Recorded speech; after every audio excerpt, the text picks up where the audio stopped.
എല്ലാവരെയും പുതിയ വാർത്തയിലേക്ക് ഞാൻ സ്വാഗതം ചെയ്യുകയാണ്. ഇന്നലെ അതായത് വെള്ളിയാഴ്ച അമേരിക്കയുടെ പ്രസിഡന്റായ ട്രംപ് മാധ്യമപ്രവർത്തകരോട് പറഞ്ഞു, ഇറാനുമായിട്ടുള്ള സ്ഥിതി ഇപ്പോൾ വളരെ നന്നായിട്ട് പോകുന്നുവെന്ന്. ഇത് പറഞ്ഞു തീർന്ന ഉടനെ ബഹ്റൈനിലും കുവൈറ്റിലുമുള്ള അമേരിക്കൻ താവളങ്ങൾക്ക് നേരെ അതിശക്തമായ ആക്രമണമാണ് ഇന്ന് വെളുപ്പിന് ഇറാൻ നടത്തിയിട്ടുള്ളത്. ആക്രമണത്തിൽ 3-ലധികം അമേരിക്കൻ സൈനികർ മരിക്കുകയും കുറേ സൈനികർക്ക് പരിക്കേൽക്കുകയും ചെയ്തിട്ടുണ്ട്. ഇതിന് കാരണം അമേരിക്കൻ സൈന്യം വലിയ ആള് കളിച്ചുകൊണ്ട് തങ്ങളാണ് ഹോർമുസ് കടലിന്റെ ഉടമ എന്ന് കരുതി 4 ചരക്ക് കപ്പലുകളെ ചുളുവിൽ ഇതുവഴി കടത്തിവിടാൻ ശ്രമിച്ചതേ ഓർമ്മയുള്ളൂ. ഈ കപ്പലുകൾക്ക് നേരെ ഇറാൻ തുരുതുരെ അടി തുടങ്ങി. അതിൽ ഒരു കപ്പലിന് തകരാർ സംഭവിക്കുകയും 3 കപ്പലിനെ ഭീഷണിപ്പെടുത്തി ഓടിക്കുകയും ചെയ്തിട്ടുണ്ട്. ഉടൻ തന്നെ അമേരിക്കൻ ഡ്രോണുകൾ ഇറാന്റെ കെഷം ദ്വീപിലെയും സിരിക്കിലെയും 2 കമ്മ്യൂണിക്കേഷൻ ടവറിന് നേരെ ആക്രമണം നടത്തിയതിന്റെ പിന്നാലെ ബഹ്റൈനിലും കുവൈറ്റിലുമുള്ള അമേരിക്കൻ താവളങ്ങൾക്ക് നേരെ ഇറാൻ ആക്രമണം നടത്തുകയും ചെയ്തു. ട്രംപിന് ഇപ്പോഴും കാര്യങ്ങൾ മനസ്സിലായിട്ടില്ല എന്നാണ് ലോകം ഇപ്പോൾ വിലയിരുത്തുന്നത്. അമേരിക്കയുടെ ദൗർബല്യം അയാൾക്ക് ഇപ്പോഴും മനസ്സിലായിട്ടില്ല. വെറുതെ ഇറാന്റെ കയ്യിൽ നിന്നും അടിവാങ്ങാൻ വേണ്ടി അയാൾ ഇപ്പോഴും സൈന്യത്തെ ഹോർമുസിലും മിഡിൽ ഈസ്റ്റിലെ സൈനിക കേന്ദ്രങ്ങളിലും അടച്ചിട്ടിരിക്കുകയാണ്. അവിടെ കിടന്ന് ഇവർക്ക് മരണം സംഭവിച്ചുകൊണ്ടിരിക്കുകയാണ്. ഓരോ ദിവസവും 2-3 പേര് വെച്ചായാൽ പോലും അത് കൂട്ടി വരുമ്പോൾ വലിയൊരു തുകയായി മാറും. തന്നെയുമല്ല, ഒരുപാട് സൈനികർക്ക് പരിക്കേൽക്കുകയും ചെയ്തുകൊണ്ട് ഇവരെല്ലാം അമേരിക്കയിലേക്ക് തിരിച്ചു കൊണ്ടുപോവുകയും ചെയ്യുന്നുണ്ട്. എന്തിനാണ് ട്രംപ് ഇങ്ങനെ ചെയ്യുന്നത് എന്ന് ആർക്കും മനസ്സിലാവുന്നില്ല. മിഡിൽ ഈസ്റ്റിലെ എല്ലാ പിടിയും അയാൾക്ക് വിട്ടുകഴിഞ്ഞു. ഇനി എന്തിനാണ് അയാൾ മിഡിൽ ഈസ്റ്റിൽ തങ്ങുന്നത് എന്നാണ് പലരും ചോദിക്കുന്നത്. ഇങ്ങനെ ചോദിക്കുന്നതിന്റെ മറുപടിയായിട്ടാണ് ഞങ്ങൾ വളരെ വേഗത്തിൽ ഇറാനിൽ നിന്ന് പുറത്തു കടക്കാൻ പോവുകയാണ്. ഒരു കടലാസ് കഷ്ണമായാലും വളരെ കഠിനമായ വഴിയായാലും ഒരു വിധത്തിലല്ലെങ്കിൽ മറ്റൊരു വിധത്തിൽ അത് വളരെ ശക്തമായിരിക്കും എന്ന് വിസ്കോസിൽ കർഷകരുമായി നടന്ന ഒരു പരിപാടിയിൽ ട്രംപ് പറഞ്ഞു. അതിനർത്ഥം ഇറാനെ ഞങ്ങൾ അടിച്ചൊതുക്കി ഞങ്ങൾ വളരെ സിമ്പിളായിട്ട് ഇറാനിൽ നിന്നും തിരിച്ചു പോകുമെന്നാണ്. പക്ഷേ ഇതെങ്ങനെ സാധിക്കും എന്ന കാര്യത്തിൽ ട്രംപിന് ഇപ്പോഴും യാതൊരു നിശ്ചയവുമില്ല എന്നതാണ് യാഥാർത്ഥ്യം. ഇതേ പ്രശ്നം ഇസ്രയേലിലുമുണ്ട്.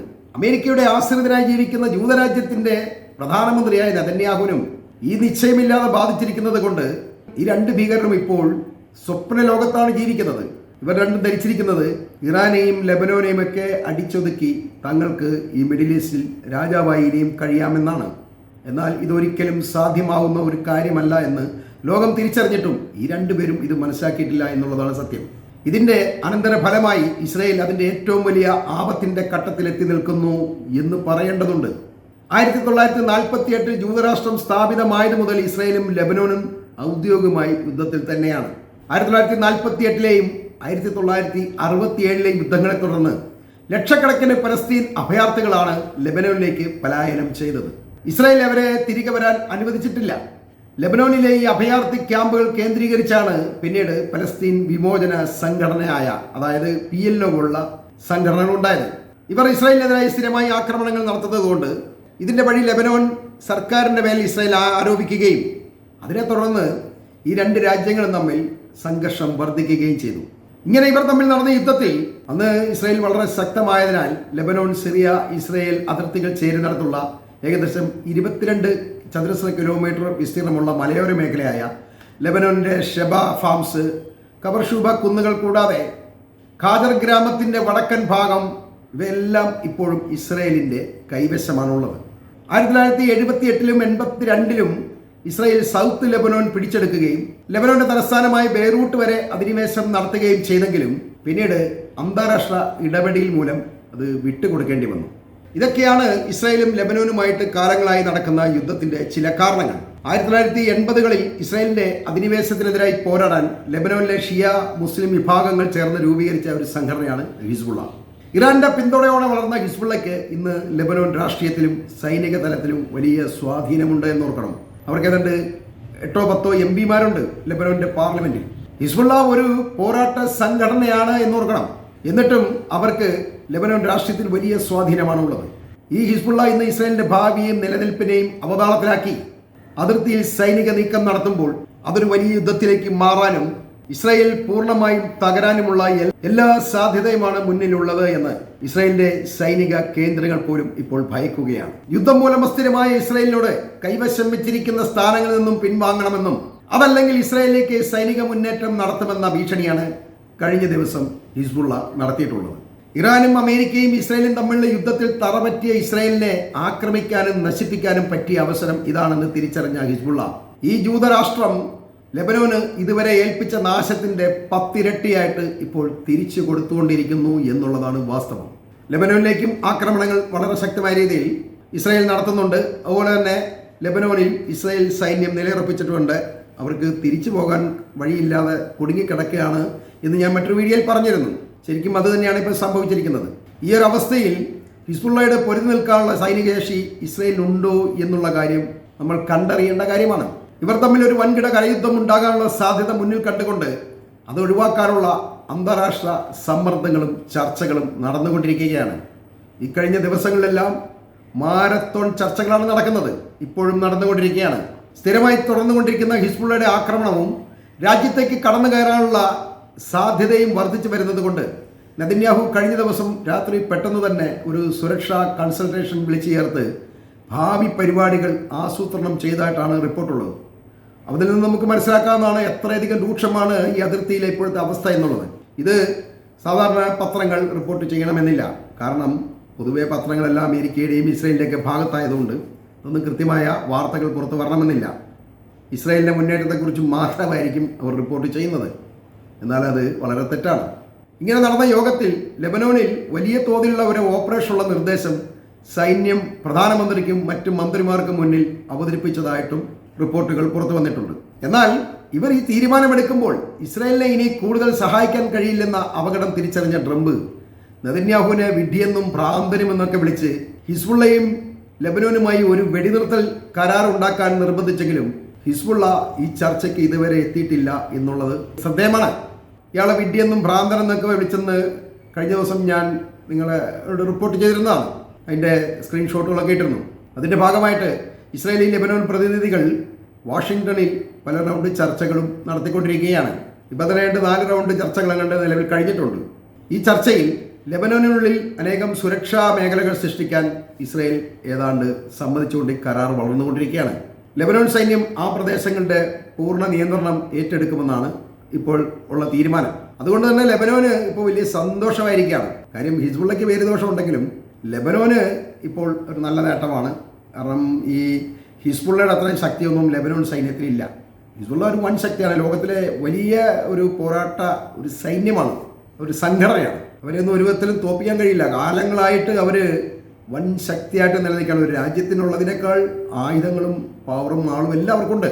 കാരണം ഇറാനാണിൻ്റെ പിന്നിൽ കേട്ടോ. അപ്പോൾ ഈ നേട്ടങ്ങളെല്ലാം ലെബനോന് കിട്ടുന്നത് കൊണ്ട് ലെബനോൻ്റെ പ്രസിഡന്റായ ഈ ജോസഫ് ഔൻ വളരെയധികം സന്തോഷിച്ചുകൊണ്ട് ഈ കരാറിനെ പ്രശംസിക്കുമ്പോൾ ലെബനോനും ഇസ്രായേലും തമ്മിലുള്ള വെടിനിർത്തലിനെ പ്രോത്സാഹിപ്പിക്കാൻ വേണ്ടി യൂറോപ്യൻ യൂണിയൻ ലെബനോൻ സൈന്യത്തിന് $116 മില്യൺ കൊടുക്കുകയൊക്കെ ചെയ്തിട്ടുണ്ട്. ഇതൊക്കെ പിന്നാമ്പുറത്ത് നടക്കുന്ന മറ്റൊരു കളിയാണ്. കാരണം ഏതെങ്കിലും രീതിയിൽ ഹിസ്ബുള്ളയെ സ്വാധീനിച്ച് ഇസ്രായേലിനെ ആക്രമിക്കുന്നതിൽ നിന്നും മാറ്റി നിർത്തണം. അതായത് ഹിസ്ബുള്ളയെ സ്വാധീനിക്കുന്ന ഹിസ്ബുള്ളക്കെല്ലാം പണം കൊടുത്തത് ലെബനോൻ സൈന്യത്തിനാണ്. അതിലൂടെ ജനങ്ങൾ സന്തോഷിക്കും, രാജ്യത്തിന് ഇത്രയും പണം യൂറോപ്പിൽ നിന്നൊക്കെ കിട്ടി, അല്ലെങ്കിൽ കരാറൊക്കെ ഇപ്പം അനുകൂലമായിട്ടൊക്കെ വരുന്നുണ്ട്. അതുകൊണ്ട് ഹിസ്ബുള്ളക്കെതിരായിട്ട് ഈ ജനങ്ങളൊക്കെ നിൽക്കുമെന്ന് കരുതിയിട്ടാണ് ഈ യൂറോപ്പും അതുപോലെ തന്നെ ഈ കരാറിലുള്ളവരെല്ലാവരും ഇതിനെ കൂടുതൽ പ്രോത്സാഹിപ്പിക്കുന്നത്. എന്നാൽ ഈ പണമൊക്കെ കിട്ടി എന്ന് പറഞ്ഞാലും ഹിസ്ബുള്ളയെ ഇതുകൊണ്ട് ഇവർക്ക് സ്വാധീനിക്കാൻ കഴിഞ്ഞിട്ടില്ല. അതുകൊണ്ട് തന്നെ ഇതൊക്കെ കൊടുത്തത് പാഴാണ് എന്നാണ് ചിന്തിക്കേണ്ടത്. യുദ്ധം നടക്കുന്നത് ലെബനോൻ സൈന്യമായിട്ടല്ലല്ലോ, ഹിസ്ബുള്ളയുമായിട്ടാണ്. അപ്പോൾ ഹിസ്ബുള്ളയുമായിട്ട് വേണം ഉടമ്പടികൾ ഉണ്ടാവാൻ. അത് ഇതുവരെ ഉണ്ടായിട്ടില്ല. ലെബനോനിൽ നിന്നും പിടിച്ചെടുത്ത മുഴുവൻ സ്ഥലങ്ങളും വിട്ടുകൊടുക്കണം, അതല്ലെങ്കിൽ യുദ്ധം എന്ന ഉപാധി മാത്രമാണ് ഹിസ്ബുള്ള ഇസ്രായേലിന് മുന്നിൽ വെച്ചിട്ടുള്ളത്. എന്നാൽ ലെബനോനിൽ നിന്നും പിടിച്ചെടുത്ത ഈ സ്ഥലങ്ങൾ വിട്ടുകൊടുക്കുക, അതല്ലെങ്കിൽ അവിടെ നിന്ന് സൈന്യത്തെ പിന്മാറ്റുക എന്നുള്ളത് നെതന്യാഹുവിനെ സംബന്ധിച്ച് ആത്മഹത്യാപരമായ ഒരു കാര്യമാണ്. ലോകം മുഴുവൻ അതറിയുകയും ഇസ്രായേലിന്റെ ദൗർബല്യവും ഇസ്രായേലിന്റെ തോൽവിയായി അത് ചിത്രീകരിക്കുകയും നെതന്യാഹു പറ്റെ തറയെ വീഴുകയും ചെയ്യും. ജനങ്ങളെല്ലാം ഓടിച്ചിട്ട് അടിച്ചു കൊല്ലും. കാരണം രാജ്യത്തെ തകർത്ത് കളഞ്ഞു, അല്ലെങ്കിൽ രാജ്യത്തെ തോൽപ്പിച്ചു കളഞ്ഞു എന്ന് പറഞ്ഞേക്കാം. അതുകൊണ്ട് അയാൾ ഇതിന് ഇതുവരെ തയ്യാറായിട്ടില്ല എന്നുള്ളതാണ്. അതിപ്പോൾ വലിയ നാശത്തിന്റെ ഒരു സാധ്യതയിലേക്ക് വന്നിരിക്കുകയാണ്. ഇപ്പോൾ ഇസ്രായേൽ ലെബനോൻ അതിർത്തിയിൽ ഇരുപക്ഷവും സൈന്യത്തെ പരമാവധി സജ്ജമാക്കി നിർത്തിയിരിക്കുകയാണ്. ഹിസ്ബുള്ളയുടെ കമാൻഡർ വിഭാഗമായ റിദ്വാൻ ഫോഴ്സ് ഇസ്രായേലിലേക്ക് കടന്നു കയറാൻ തക്ക ശേഷിയുള്ളവരാണ് എന്ന് മനസ്സിലാക്കി ഇസ്രായേൽ സൈന്യം അതീവ ജാഗ്രതയിലുമാണ്.